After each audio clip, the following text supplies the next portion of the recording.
Hey guys, we are back. Sorry for the week delay, but I was out of commission. This is my first time back to the studio. So excited to be back. We're going to give you a little update, a little musings on surgery, a few other things, and we're going to do a fantasy kitchen set, 3 different versions of kitchen set cookware, specifically related to pots and pans that you might need. And then we're going to finish off with a MOIF and a mailbag. All right, so stay tuned. Welcome to the Dave Chang Show, part of the Ringer Podcast Network, presented by Major Domo Media. Shout out to Yola Tango, as always. Changed it up a little bit. That's really what happened. Did you forget? Yeah, I've been waiting to change it up to shout out to Yola Tango.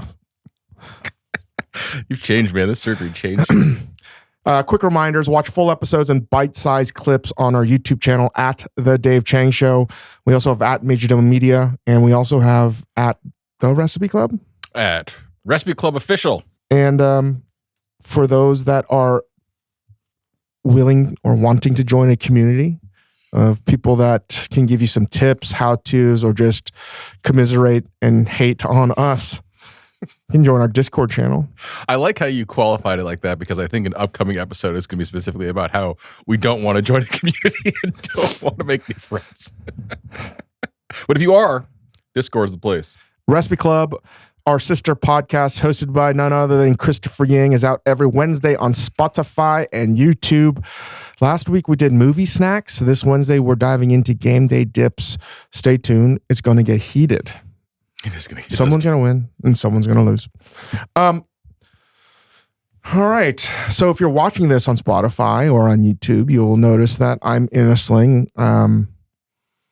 Yeah, there's a lot of musings as to what happened and how it happened. But, you know, there's some gripes about health insurance. Mm-hmm. I should have gotten this surgery probably, I don't know, at least a month and a half ago. Mm-hmm. So I got x-rays. I've had shoulder issues both sides regardless over the years. And I think people fail to realize, cooking can be quite difficult on your body. Also, it dawned on me that pulling those noodles. Oh, yeah. Probably not good for you. And I did it overboard because I've never hand pulled noodles. If you've watched Dinner Time Live, there was an episode where we were going against Evan Funky. And I wanted to do live hand pull noodles. And if you're going to do live hand pull noodles, you've never done it before. I had about 10 days to do so. And I probably did it 250,000 times. And to pull it is probably 30, 20 pounds of pull tension. Anyway, I couldn't. I had issues, underlying issues. Then I went to Japan, fell down, got x-rays negative, got x-rays again here, and wanted to get an MRI, but they were like, your x-rays are negative. Yeah. Anyway, without saying anything terrible about the health insurance that we have, I was just really like, I'm telling you guys something's not right. So I just paid for the MRI myself. Sure enough, everyone's like, wow. This is terrible. I had when I tore my ACL, I had the exact same experience where the doctor was like, "You're fine. Just go back to playing sports. Do whatever you want." I was like, "I think something's wrong. I think something is wrong." And then the only reason he gave it to me, he was like, "Hey, you're from Orange County? So am I, dude. I'll hook you up." And then I got a call that was like, "You have 3 tears in your knee." But you have to advocate. It's crazy. And then we had David and Kelsey on the speakerphone when I was talking to the doctor. He's basically like, yeah, this is really bad. So I had torn off my bicep off my shoulder and 4 other shoulder muscles. And man, I didn't know, this is my second surgery in 7 months in the books, major surgery, never had any surgery before. And I really would have thought neck surgery would have been way worse. But it sucked. Not as much as this. I was not prepared. And right before I go under, the chief nurse comes by and was like, hey, just to let you know that this is probably considered one of the worst post-op surgery recoveries out there. I was like, what? Why are you telling me this now? It's like, because you're going to want to know. She's like, good night. And they don't tell you this. They don't tell you this at all. Yeah. And so many people coming out of the woodwork saying they have bad shoulders and they've had this. And I just didn't know. Like, I never knew that this world of shoulder surgery existed. But you should take care of your shoulder. This is not a surgery you want. And I don't want to laugh about it, but the only time I hear about a shoulder surgery is like a quarterback had a torn rotator cuff or something. But they're also like at the tip top peak of their physical like prowess, and they have a whole team of doctors, and they're 27 years old. They're going to recover differently. And I think I've had sort of an existential dread and reckoning to some degree that I'm turning 48 this year. We're well beyond any means of any athlete, even golf, being relevant now, right? Like, yeah, I know what you're talking about. You're still in your 40s where there'll be a punter or a backup quarterback or middle relief inning pitcher. Not even Tom Brady. Like, I have now reached a realm where you just hit the senior tour and no one cares. Yeah. It's pretty crazy. And I'm not thinking about mortality. It's more of when the surgeon was going through my scans of my shoulder, it was like a cross section of a tree and every line being a different year. And he's like, yeah, you probably hurt this then. You had this and that. Oh, like the damage that had, like the layers of damage that had been done over the years. And I felt really bad about myself because I felt like I certainly could have prevented some things. Regret. Yeah, I had great regret. Great regret, as I do now, because you hear your entire life these platitudes and you're like, whatever. And I've equated these things, and there's certain platitudes, and this is what we're going to talk about, or life advice things, where you hear when you're younger and you're like, I know this older person who's way older, right? And like when you're in your 20s and you talk to somebody in their 50s, you're like, they're so old. Like, what do you know about my situation? I see that look every time we speak to David and Kelsey. Every time we say something, I see in their eyes, what is this old man talking about? What are they talking about? And you're just so busy doing you that you don't. So the only time I can sort of equate for this feeling for anybody is if you're a procrastinator like me and, a teacher's like, hey, you should really start working on your semester term paper now. You're like, that is 6 months away. No, I'm going to go out. I'm going to do this. I got a job. I have all these other things, and I got other classes. Yeah. You want me to focus just on this? Settle down, professor. Settle down, history teacher. I'll get to it when I get to it. I know I'll do it, but listen, you don't know my schedule. David, that's fine, but it's going to come back to bite you when this is due. That's the feeling I would have. If anyone else is a procrastinator in school, that's the same thing. You're like, yeah, I should listen. I know that I want to do it, but I'm going to lie to myself and say, I will find a way to do it, in the computer science lab with everyone else doing the exact same thing, right? Trying to jam, right? A semester's worth of knowledge into something that's a cohesive 20 pages. You're counting out double space. You're counting out the words. You're trying to push that goddamn spacing out as far as humanly possible, but not too far so it looks like you're a 5-year-old. It's just like 4-inch margins on either side. You're like, oh man, I'm at 18 pages. I need 2 more. It's literally the worst way to write a goddamn paper. You're like, acknowledgments. I would like to thank.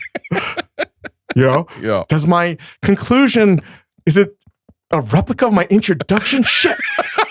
Did I already say this? So, it got me thinking because I've been doing a lot of thinking. And I think I can only come up with 2 platitudes that are similar to this feeling. Take care of your body. Is that taking care of your body is number 1. Yeah. Health is the new wealth. And I've treated my body like a rental car. I really have. You've been spending that wealth real fast. Yeah, I mean, truly, I really never thought twice about my body after, in terms of future versions of it ever. I didn't even think I would be alive after 35. I mean, that seems like a crazy thing to say, but like you're living every day. Just get me to the end of the day and I'll wake up. Maybe I won't wake up, but that's how I feel. Like every day is like, let's go ham, carpe diem this shit. And next thing you know, you keep on living. You have some issues. And just like in sports, like those things start to add up. And cooking is a very physical thing. And besides, like when I would do anything physical or like outdoor, whether it be like skiing or whatever, it was like pretty like violent. And everyone's like, why are you doing it that way? I was like, I don't care. I'll be fine. You know, like I would literally treat my car like a 22-year-old would treat a rental car. Right. Just reckless abandon. Yeah. But like, how does that jive with you said carpe diem, the sort of YOLO of it all? You know what I mean? Like, are you saying you should have just been very careful, never done anything? I think that's what I'm trying to say. It's not for everyone. I'm clearly not trying to say this is everyone. There's clearly people out there that, especially when I get to the next point, that don't listen to, that do listen to advice. I'm talking about those poor fucking souls out there that are lucky enough and fortunate enough to get good advice and are just like, well, whatever. Which I know it's not just me. No, for sure. Right? For sure. Like, I mean, this is the one thing I can guarantee about getting older, and this is what I've been doing, sitting in my vegetative state on opioids, which I'll talk to you about in a second, was like, should have listened. Like an Edgar Allan Poe short story. It's like my brain has been lifted out of my body into like the cloud, and like, I think as I get older, my brain, while more full of wisdom and experiences, is still sort of the same version. When I might forget things here or there, but it's still, it doesn't run in parallel with the aging of your body. You feel like it's like a Twilight Zone where your young brain has been trapped into an old man's body. Yeah. Which is why, honestly, like that Brian Johnson, as crazy as it seems, like maybe he's got to be, this guy's telling me something. I don't want to look like him. Yeah. But like, hey, so as a PSA, if you're dumb like me, take care of your body. Seriously. And it doesn't have to even be diet. It's just like the things start to add up. And I mean, when you were younger, you just never give a shit about these things. And the reason why I know this is not everybody, and there are people that do this, the second version of like, man, like I wish I listened to some version of an older advice column is like, now that I have 2 kids, and I know you feel this way, and I'm trying to instill into my own kids, save money. Oh my God, yeah. Save money. God. Oh my God. Talk about a piece of advice that you will never listen to. It's like save some money. Save your money. My mom would always be like, take 10% of your paycheck and put it away and never touch it. Just it doesn't matter how little it is, just put it away and don't touch it. I'm trying to teach that to my 6-year-old right now, and I'm like, I just learned this.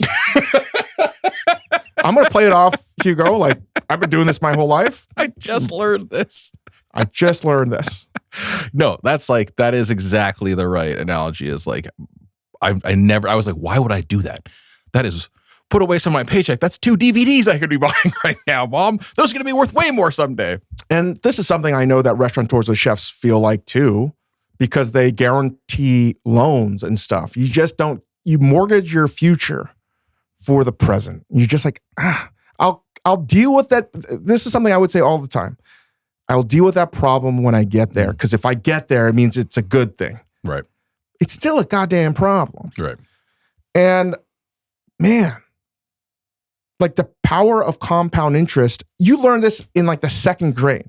Clearly, I didn't learn it well at all. Because now I'm like, holy shit. Yeah. That is crazy. Yeah. How does that work?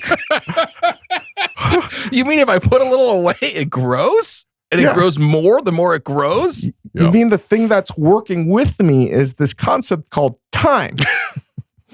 Right. That's like, And it's like a fable where if you want it all at once, you will be the grasshopper. yeah. That is the hard part of when you're young. You're like, somebody explains it to you and says, Dave, you put away some money right now. In 30 years, you're going to have so much more. Like this will compound and grow. You put a little bit over 30 years and then you're like, 30 years? That's more than twice as old as I am now. And then we're at our age now. We look back and we're like, oh, fuck, 30 years went by pretty fast and I didn't save a goddamn thing. Like I could have had it. I could have done it.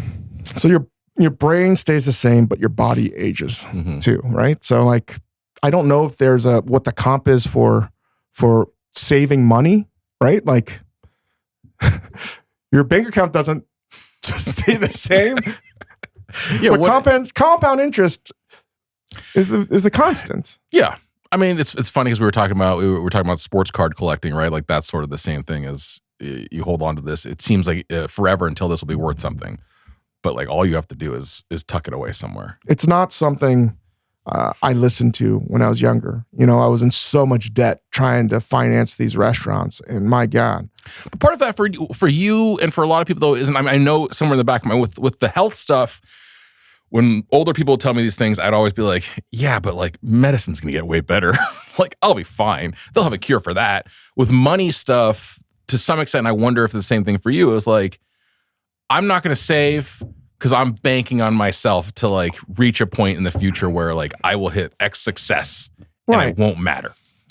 This little bit now won't matter. And I know that people don't do it the way I do it because you have this concept called FIRE. I don't even know what the acronym is, but people that are retiring early, I'm like, what is happening here? Like, how are you doing this? Right. But it's the financial feat of running like an ultra marathon. I'm like, what the fuck is happening here? How did you do this? How did you do it? But you were like betting. I have a gambling problem. You were gambling big. You were gambling. That was the thing. And I was selling my organs as collateral. The third one I would say, just to add to this, and we'll move on to some of the things that I've been pondering while stuck in my healing cocoon that is my sofa, where I'll be sleeping for the next 6 to 9 months. The third one probably is talk to you. If you have issues with your parents that are resolvable, or if you're like, everybody knows how this feels like. I don't understand. Like people that have the most calming demeanor, they're very tranquil and well-balanced individuals to everyone else in their life. But when they're talking to their mom or their sister or their brother or whatever, anything family, they turn into like, there's no patience whatsoever. Yeah. Like, last thing I want to do. 100%. We all know what that feels like. Mm-hmm. Having lost both of my parents, I can now say unequivocally, it's like, maybe I should, even though it's going to suck. It's going to be a complete waste of a weekend. I could go on Thanksgiving to upstate New York with my friends, and it'll be the coolest Friendsgiving ever, but I know my mom wants everyone to come over, and it's just going to be 72 hours of hell. Mm-hmm. Mm-hmm. You should probably go home. Yeah. Yeah, I mean, because if you think about it, I don't remember who was saying it. If you're in your 20s or so, more often than not, your parents are in their 50s, and if you amortize that till they die in their say 80s, it's 30 years. You're realistically only going to see them if you live away from them, like maybe 10 to 12 days in those 30 years. Mm-hmm. Mm-hmm. Yeah, it's a very limited. It's a very limited supply, and it is the good analogy because like you think about it in terms of those years. I was thinking about it in terms of like my kids too, and I was like, okay, how many more holidays do you have with your kids? Like how many do you get total before they go and they do something else or whatever it is? Like these are finite resources, and like the parent stuff really does hit close to home for me. I think you're totally right. Like there's always that sort of old saw of like nobody ever dies wishing they'd worked harder, but I think probably everybody, when their parents die, are like, I wish I'd spent more time. Like nobody's like, I wish I'd spent less time with my parents. Like, you know what I mean? It's like, crazy. You have to do it. So yeah, you're right. We're gonna take a break, and when we get back, I'm gonna talk about some of the random crazy shit that I've been watching and thinking while recuperating and rehabbing. So I thought I'd be reading a lot more. I got surgery now 10 days ago. It was so hard. It's so painful. And I don't want to disgust you with how it happens because I didn't know. I was like, why do I have all of these bruising everywhere? It's like I was beaten with a baseball bat. It's because they need to like literally with like a coat hanger, orthoscopic coat hanger, like go and like get the muscle that has recoiled away from your shoulder and like yank it back and tie it back around your shoulder bone. And I think it's good that we're asleep when they're doing whatever they're doing to like basically our dead body. Yeah, God, thank God for modern medicine. I was like, how did they do this before? I was like, oh man, it was really way worse. Yeah, it could be like some of the bruising you can have is just like, oh, the doctor needed to like press up against you to get leverage to like yank your muscle back into place. It's like, oh, that's just from being beaten up. So it's for those that have shoulder surgery, you know, there's a lot of nerves, and my heart goes out to you. It's so hard, and most importantly, it's hard to sleep. And if you do have this surgery, because this has happened, close friends of mine have been like, hey, what should I do? I was like, you actually have to plan this out if you can, right?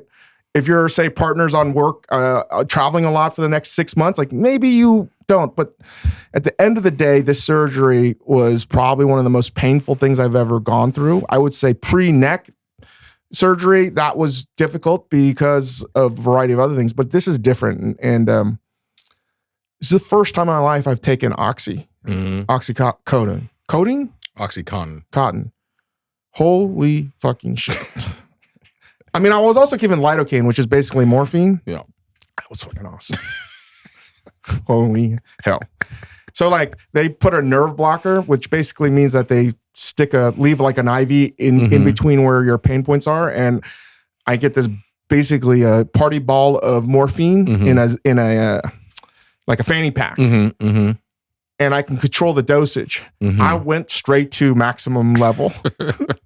But how shocking is it when your pain ball runs out? Holy hell. Because you're like, this isn't that bad. I'm great. Because you're thinking this is so heavy, it's never going to run out. And the reason why they keep it around 4 to 5 days if you have a nerve blocker is because if it's too long in your skin, it'll leave a potential increased infection. So I was like, whatever. YOLO. Let's go. And like, you know, man, that's amazing. Yeah, the pain block is amazing. You've had a pain blocker? When I had my knee thing, I was like, I think I can walk. I think I'm good. And then it ran out. I was like, oh no. So this is how, so the pain blocker didn't block out all the pain, but the oxy would also help. And man, this is not good for you. No. I didn't know. Listen, very bad. In my life, there's some bad things that have happened to people that I know close to because of oxy. But I myself, after all these years of recreationally doing shit, I've never done it. It is not good. I mean, I'll tell you some of the problems. If you've had this, I started to like bleed out of this ear, my left ear. I don't know what happened. Grace was like, you're bleeding out of your ear. I was like, I have no idea why that's happening. And Grace was also like, did you see your mouth? Your tongue is like all white. I'm like, what is going on here? It's like halitosis. I was like, your breath is like the worst thing I've ever smelled. Like I'm brushing my teeth like as many times as possible. But for like that entire time on oxy, my breath was just god awful. Yeah. And I was excreting all kinds of oils out of my face. I was like, what is happening? This is terrible. So I called the doctor in a post-op and he's like, yeah, it destroys you, but it's a lesser of two evils. I mean, is it? That's rough. That's rough. So like trying to wean myself off that was hard. So I understand why. I don't understand how people can get addicted to that. I just don't. Because you feel like total shit still. So there's no redeeming quality of OxyContin. You didn't feel were you conscientious about it? Were you afraid of like the threat of, I like this? No. There's no feeling. I love the morphine, lidocaine, A+. But anyway, like you're stuck in a cocoon, and I feel like I've lost 10 days of my life. I don't know what happened. I thought I would catch up on reading, but I can't read with one hand because I'm in a sling for another month or so. So that was difficult. And then I'm like, all right, I'm just going to watch TV. I don't remember what I watched. You're in this crazy state of like, I don't know, like you're literally like a zombie. I have no idea what I watched. Mm-hmm. I can't tell you what happened on the basketball series on Netflix with Kate Hudson. I think I wonder if you could have used this sort of like Twilight existence. I watched every minute of that episode, that like 10 hours. I don't know what happened. But what if you had harnessed this sort of Twilight state to just like have difficult conversations with people you need to have conversations with? No, like, I don't remember any of it. It's fine. It's all a blur. I mean, Jesus Christ. But the two things I started to watch, I really like the Bob Dylan doc, Complete Unknown. By the way, I'm a big fan of Chalamet's speech at the SAG Awards. I want to be great. But I watched everything Dylan again, started reading a couple of Dylan books. That's a whole crazy subject for another day. But I rewatched Get Back by the Beatles on Disney Plus. It's pretty awesome, man. Yeah, it's pretty good.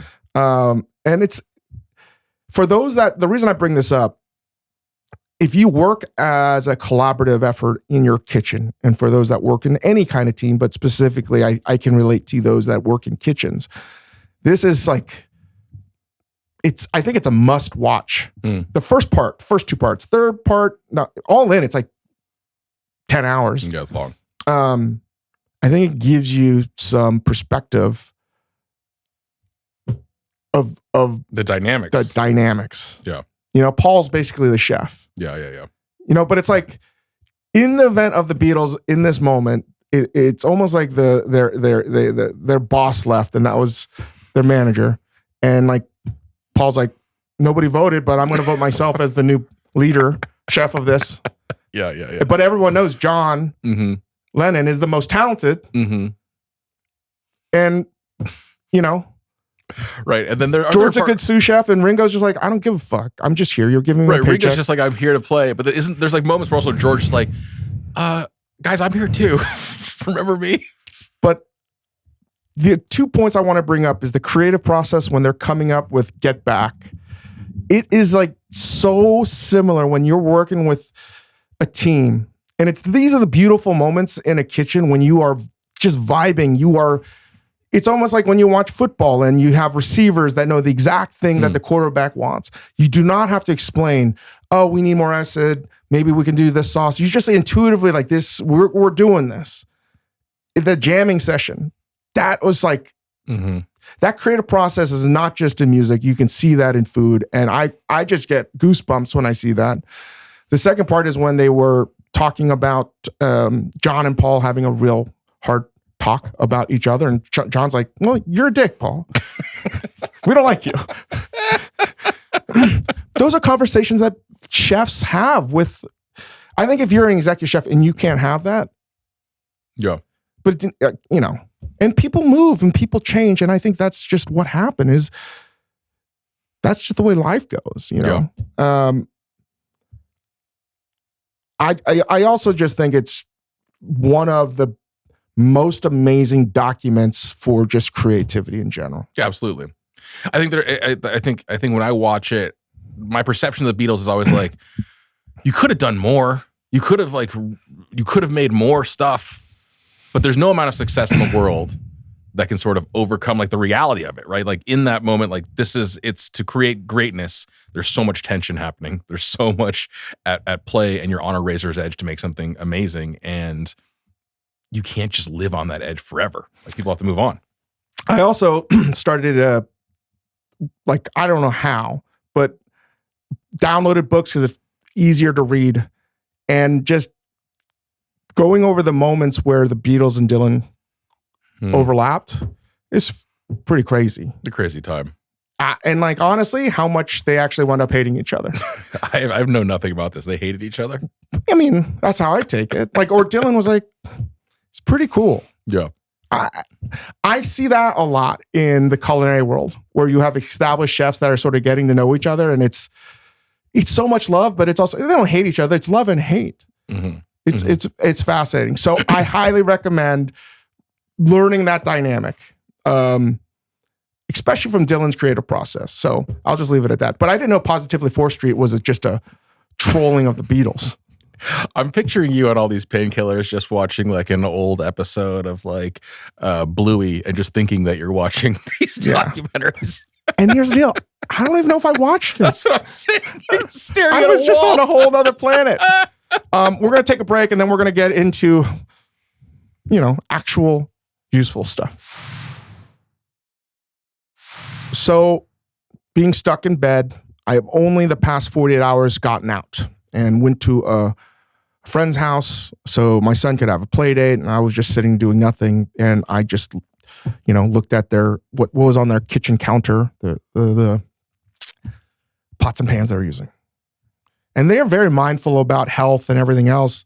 And I noticed, I was like, why are they using this? Why are they doing that? It dawned on me, I was like, holy shit.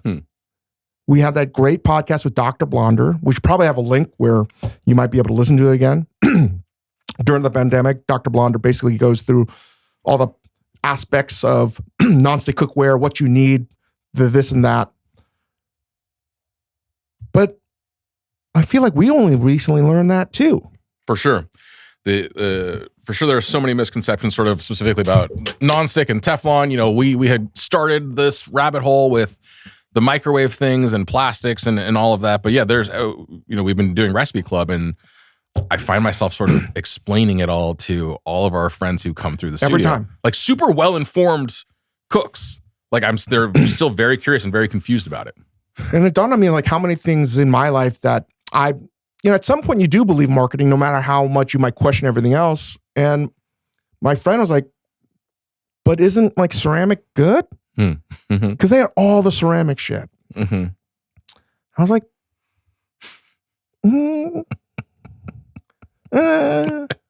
yeah, you've been marketed to. And, up until recently, we do plugging, I don't mean to intentionally plug our own Meyer set.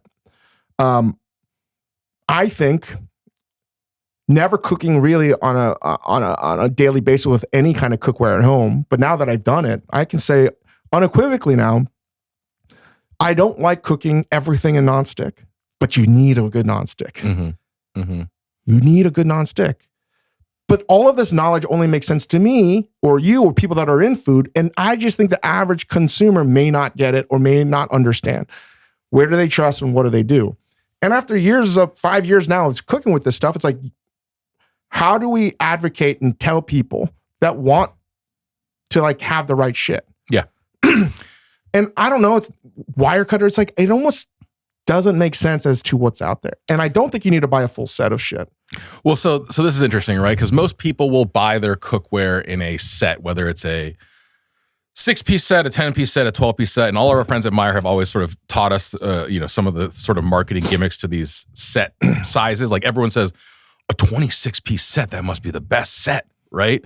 But these sets have all these unnecessary things. I'll give you some examples. I have friends who are currently looking for new cookware, and the wire cutter recommended set comes with a stock pot, 3 saucepans, 2 skillets, and a saute pan. Like that is the standard set. If you buy the HexClad one, it's just 3 different sizes of a frying pan.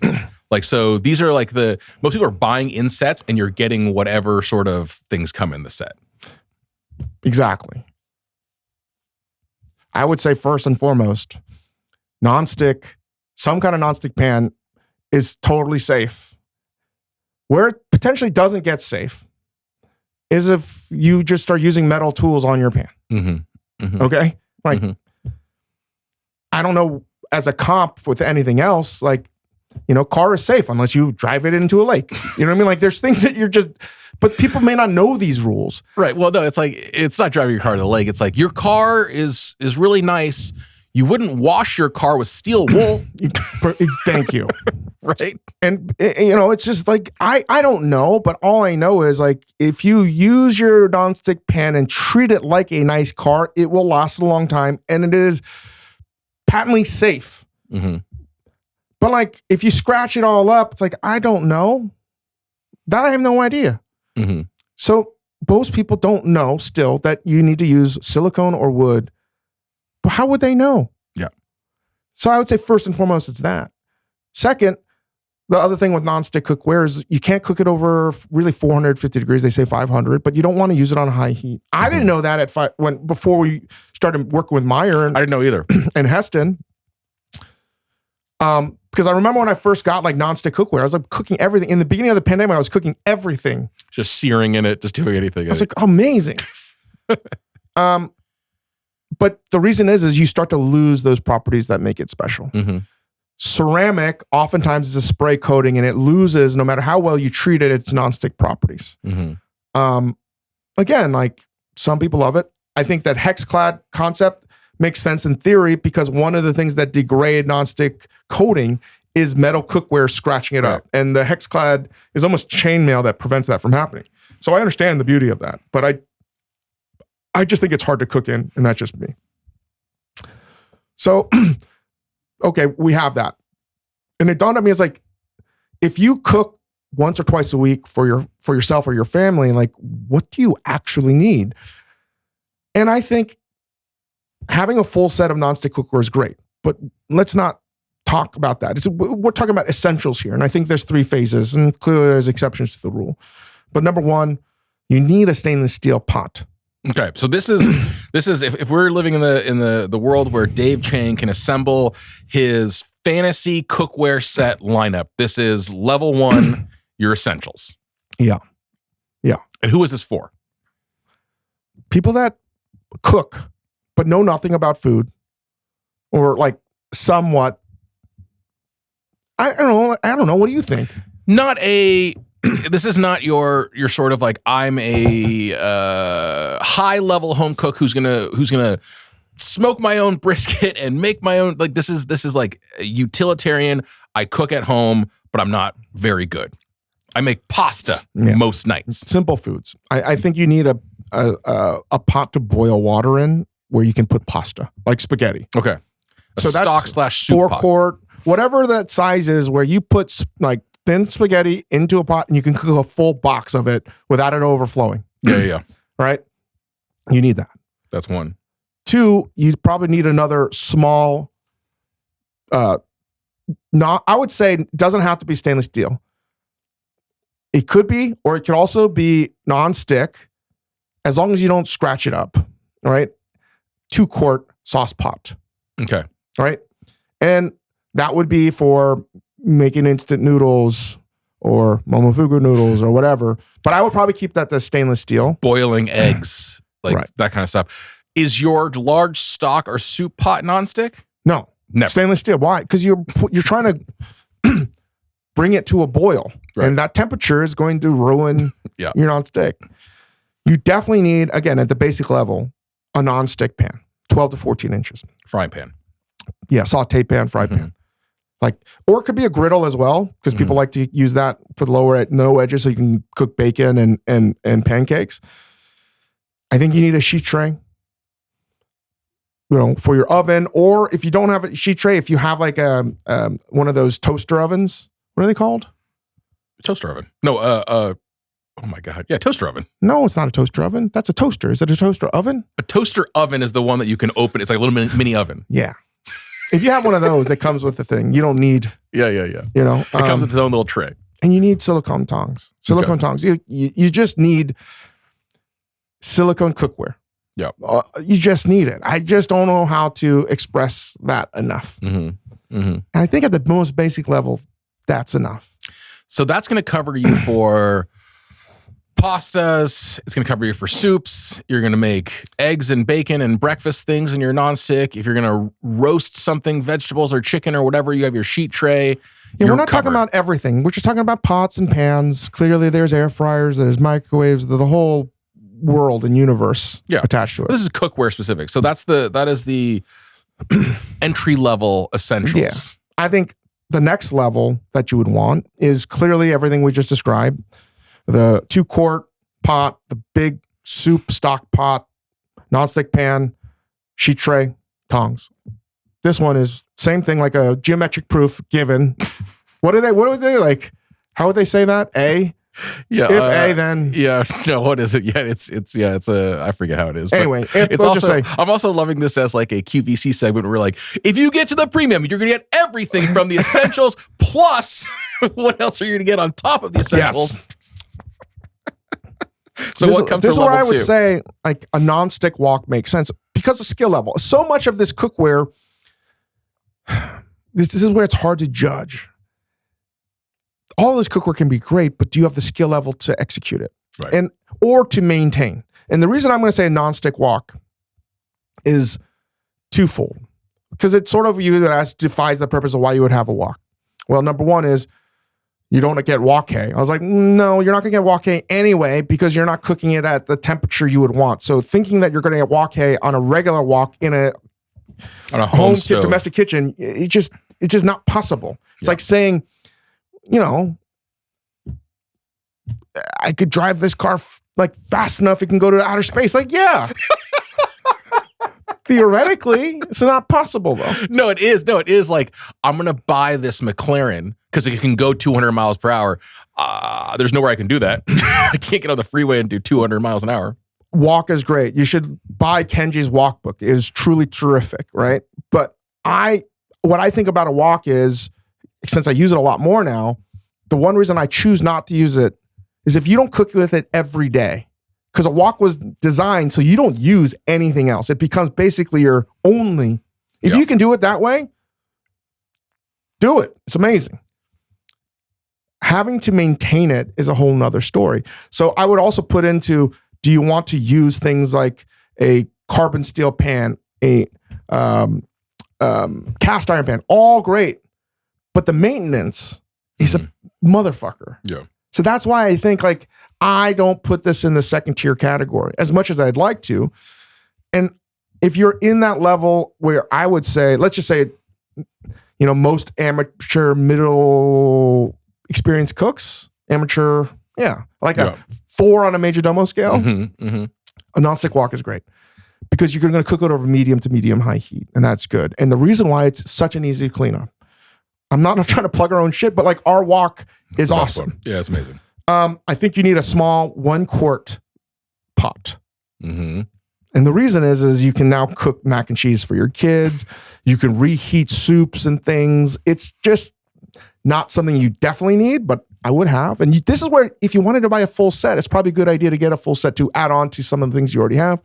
And it's okay if you double up because having doubles of things is fine. Also, another important thing with my friend, how they store their pots and pans was like, what are you doing? Mm-hmm. Going back to the car analogy, it's like, I'm going to put my my toolbox on my roof of my car with nothing else. I was like, what are you doing? Just stacks of things. Stacks of stuff on the pots. That's ultimately, again, how you ruin your nonstick cookware. Yeah. I think you should get a I don't know how to pronounce this, Le Creuset Brazier. A Le Creuset Brazier. This is a cool one because a lot of people's first Le Creuset or whatever sort of enamel coated cast iron pan, they go immediately for the big Dutch oven. I think you and I both like this sort of low sided brazier pan a lot. Brazier.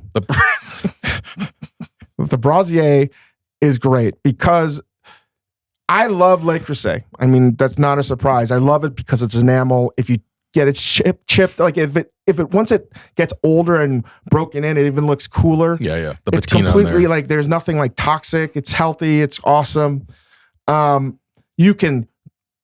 It's a workhorse. You can put it in the oven. Even if it has a black knob, you can put it in the oven. You can also serve. It's just an essential piece of equipment.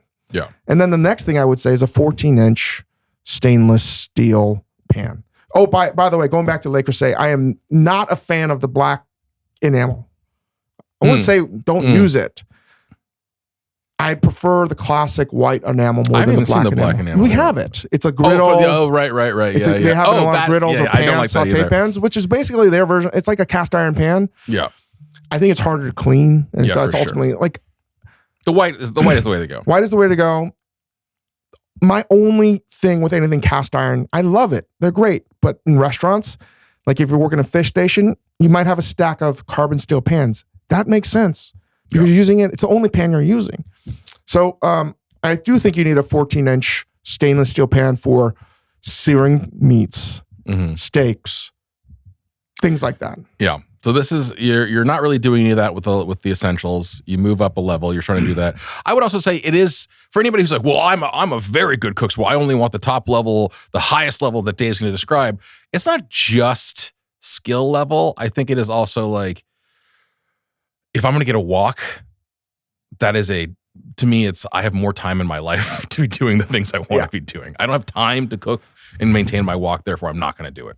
Anyway. So I think the middle level, let's just say I'm just thinking on major domo scale, which is we're not doing a major domoing here, but it's at the point in your life where you're thinking, well, you go to the grocery store and you're like, you know what? I want to buy the dry aged ribeye bone in, knowing it's expensive, even though that's cheaper and it's on sale, the boneless ribeye. I can tell that is been wet aged or not aged at all. And that one looks really nice. And I'm going to cook that myself. And I'm not going to put it on the grill. I'm going to use a heat source, whether it's inside or not. I'm going to cook it in a pan. I'm going to watch every video humanly possible on how to do it. And I'm going to finish it in the oven. When it comes out, I'm going to baste the steak myself. And if you do that more than once, you do that several times, that's, I think, the realm that you live in to be able to buy the second level of stuff. Yeah. Which is very funny because the 14-inch, 12 or 14-inch sort of stainless steel fry pan, steel pan is usually included in most basic sets of cookware. And I think, to your point, most basic home cooks probably shouldn't break that out ever. Right. And I would say if people want to know the brands, like, listen, All Clad is amazing. Yeah. You know what? Like, can't go wrong. Also, like, if you want to splurge, and we'll get there in a second, Heston. Amazing. And if you really want to splurge, Canadian steel pans. So going to the elite level, given 1 and 2, second tiers, I think you add on a donabe. You got to figure out the size you want, because a lot of people buy a donabe and it's too big. And I'd even go back to the Lakers, say you might want to buy the smaller size, because if you buy it too big, there's two things that can happen.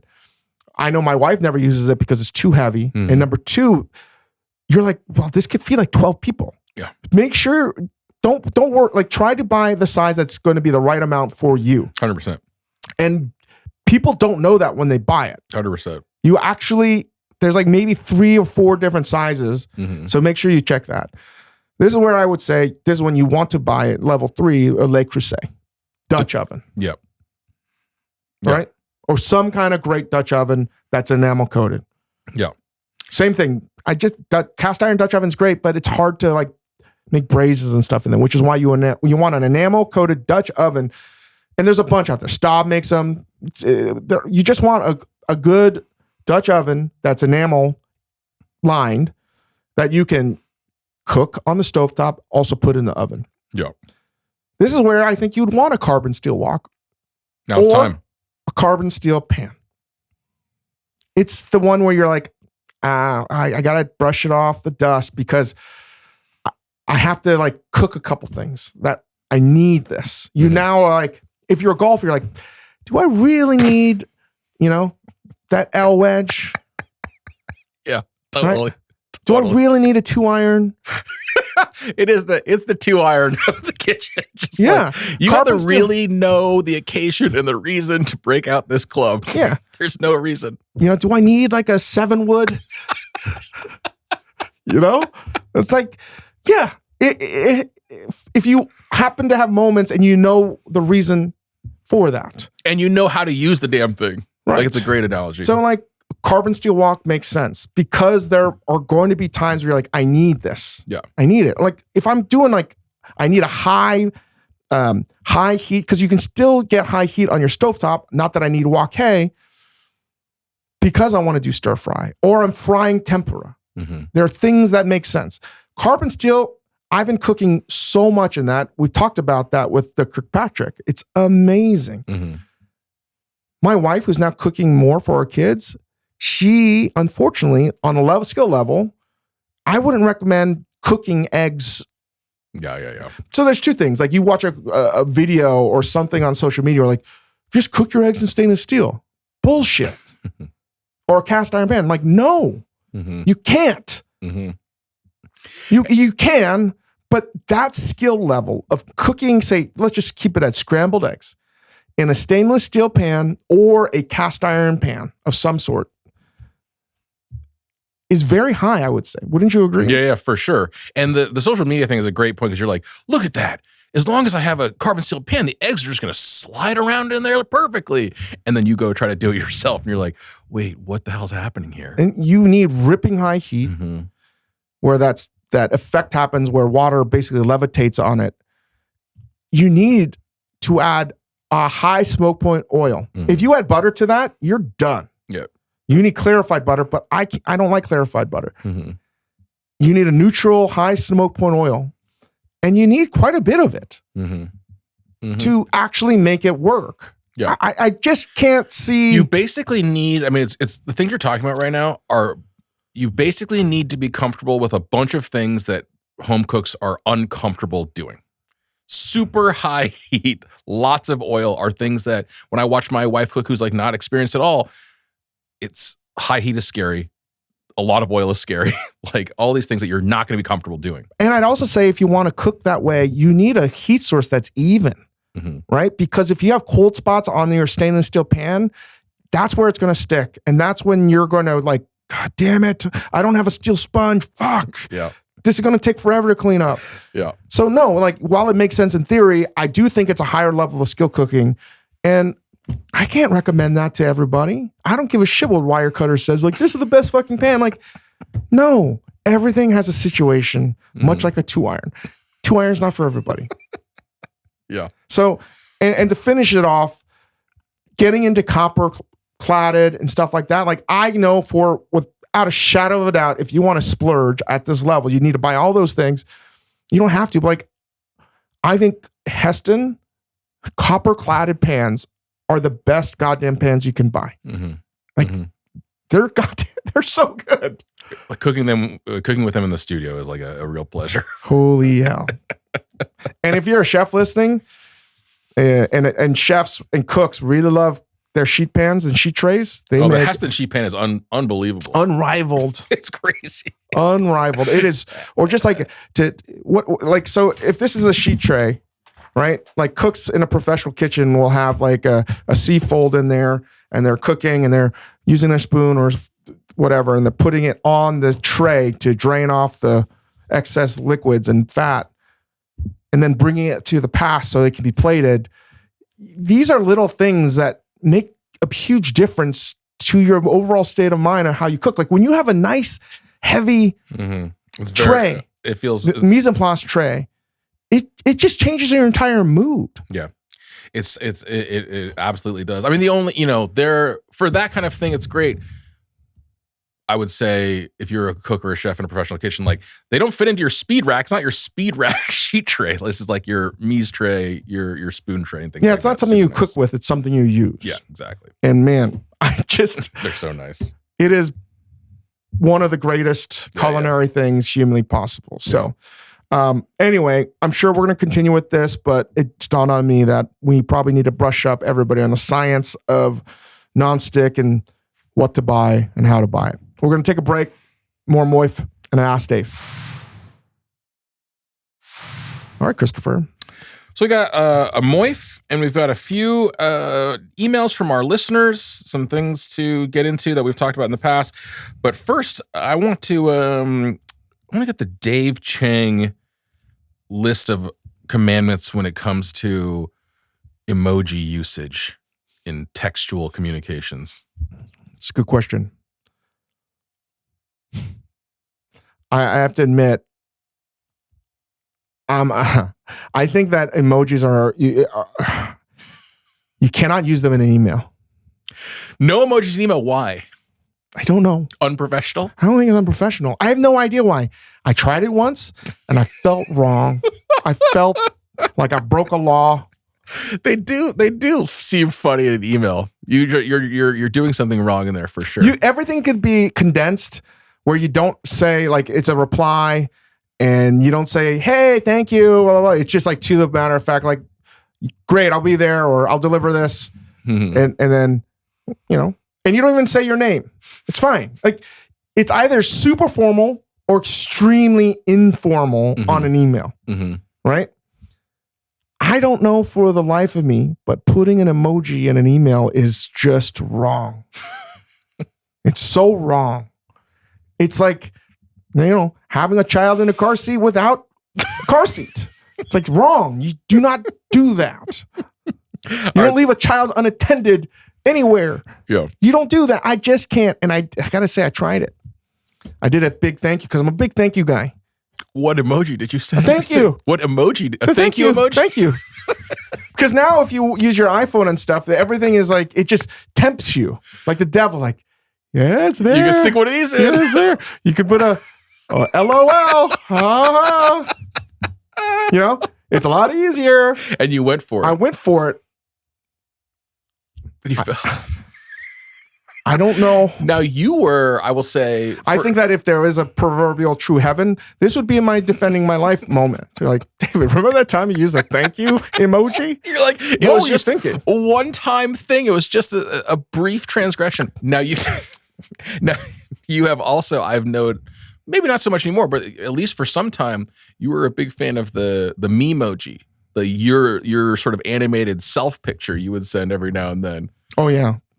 That was just new technology. Listen, there was a short period for sure. If I was in the 70s, I'd be wearing the bell bottoms for a week. There was a short period of time where, like, if there was a text where good news was communicated, the reward would be a little Dave in a cowboy hat memoji. It's still my emoji. I know. I'll send it to you guys. I don't know how to turn it off. Okay, so like, I think emojis for people, it's got to be unfortunately ageist. There are age brackets that you can do it.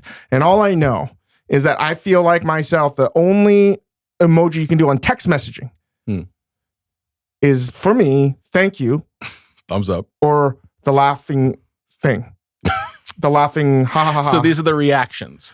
But I'm going to tell you right now, I'm making an oath, a sworn oath. No more fucking emojis from me. No more ever. No more. No more. I don't play this at all. I'm going to, at the very minimum, if it's laugh out loud or ha ha ha, it's going to be a ha ha ha. And I'm going to write out laugh out loud. There's no more LOL. I think you should send a voice memo of you saying laugh out loud. You know what Rizeppi's really good at? Just the voice memo. He sends the longest voice memos, and I just think it's whoever taught him that in Denmark. So yeah, I'm just telling you as a promise, if you ever get a text message from me, and if I ever put a LOL emoji, it's not him. It's a sign for help. You've been kidnapped. I've been kidnapped. But I will say unequivocally, I think that what we need to talk about too is the thumbs up or thumbs down. The thumb up, what I've become there's a lot of protocol of nuance to the message, the text message that's a double thumbs up. Yeah. Or the heart emoji, and when to whip out the heart emoji. This is very, very important. I think that a heart emoji, if I send a heart, I'm like, I mean this. I'm really happy with this. Thank you very much. When I send the thumb, I'm a little bit like, No, I send the thumb because like this is me trying to end correspondence. Yeah, it's the end. It's a signal to end it for sure. Enough. Yeah, because when a text message chain goes on too far, it's like everybody knows that kind of individual where you're like, oh, why are they doing a long response? That long response is going to make it seem like I got to do a long response. Like, and if I ghost this response, then I'm going to look like an asshole. But they're the fucking asshole for giving me such a long response. Right. And if I just do one word response, like, fuck this. But here's the thing. Because people know that about the thumbs up, if you and I are texting and then you just give me the thumbs up, I'm like, oh, well, fucking Dave wanted to end it. I'm telling you straight up, every time I'm in a correspondence, whether it's group or not, and there's a topic of that's going back and forth, my goal is that eventually we can get to a point where it's just a thumbs up. How do we speed this up to just get to the thumbs up? Okay. You know, getting to the thumbs up is the goal of every text. That's what I'm trying to say. It's like, just I want to get to the thumbs up.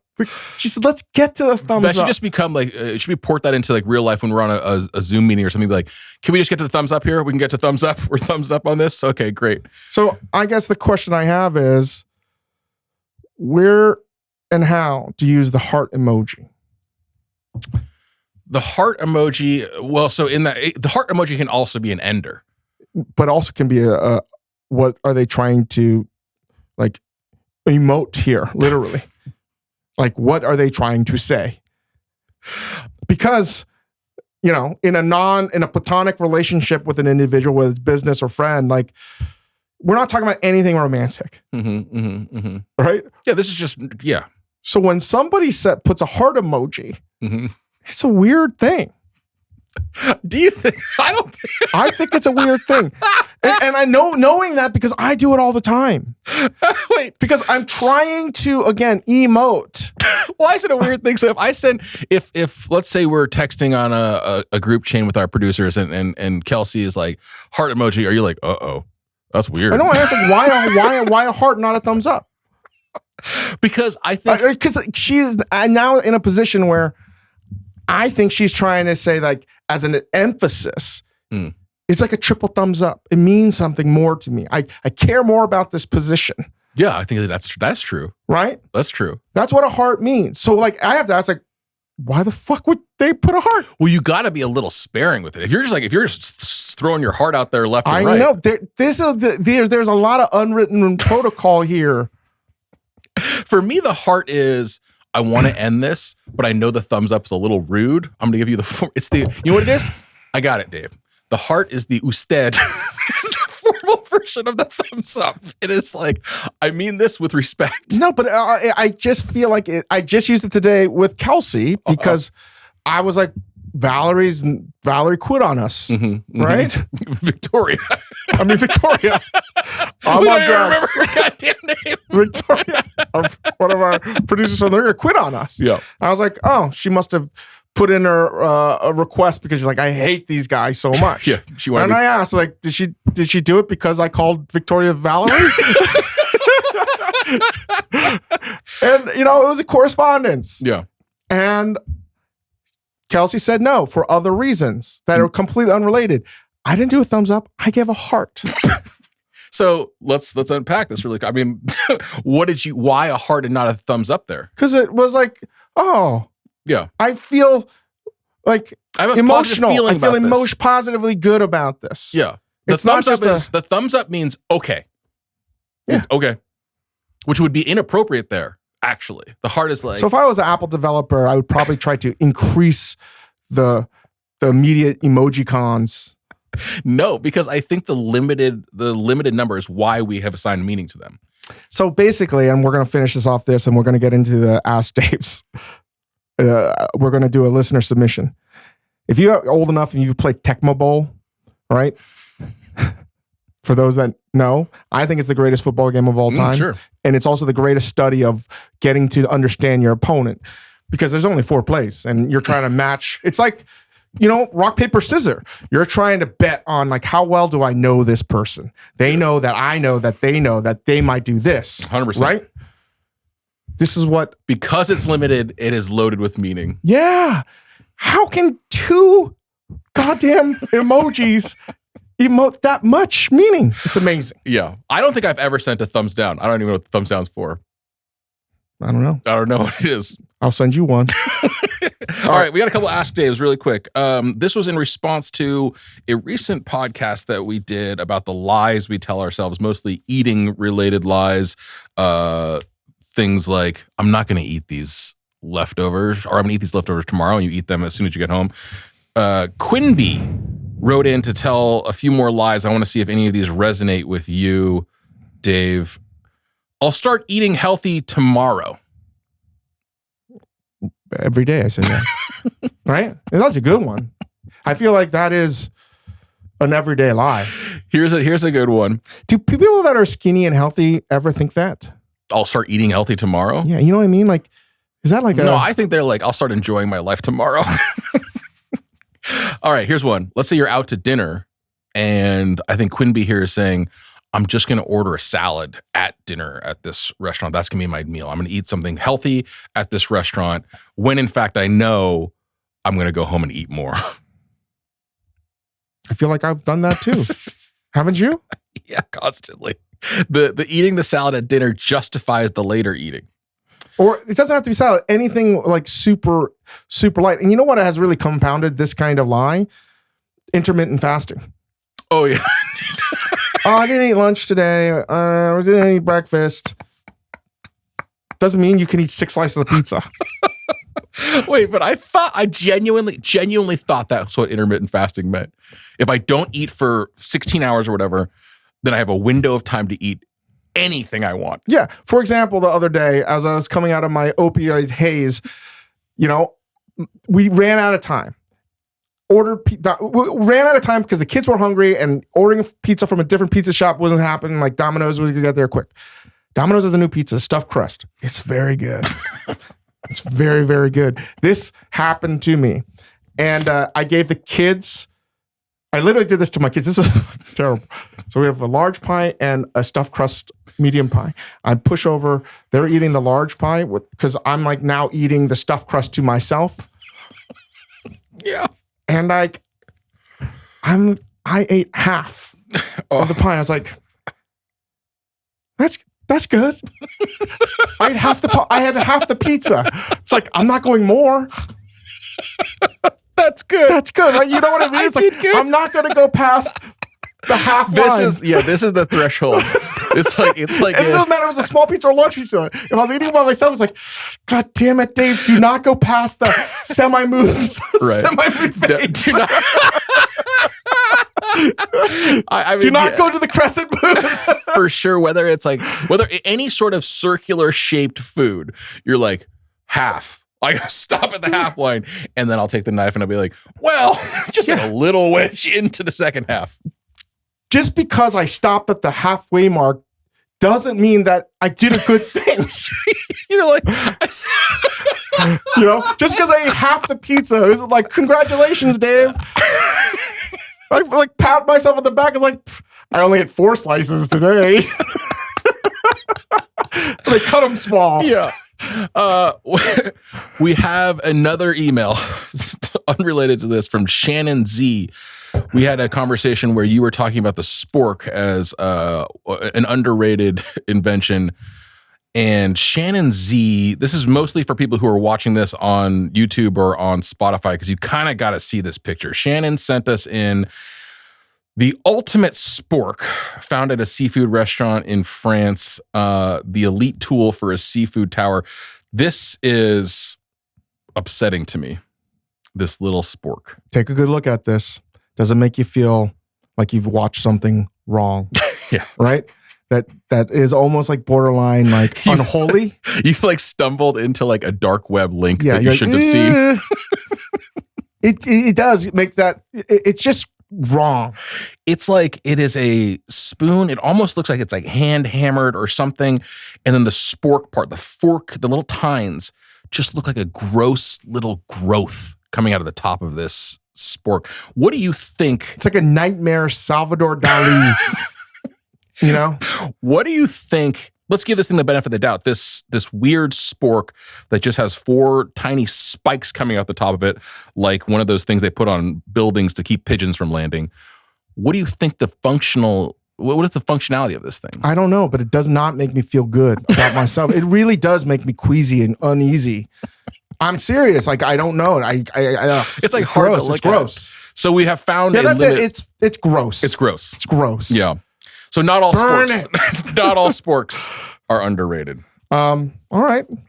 Good ask, Dave. We reached the end. Good to be back. We got another one. Hopefully this is the last surgery for a long time. Oh God. Hopefully. Please call your parents. Believe in compound interest. Save your money. Save your money. Don't go past the half pizza moon line. So many left. Stretch, invest. Stop lying to yourself about salads. Give us 5 stars. Talk to you soon.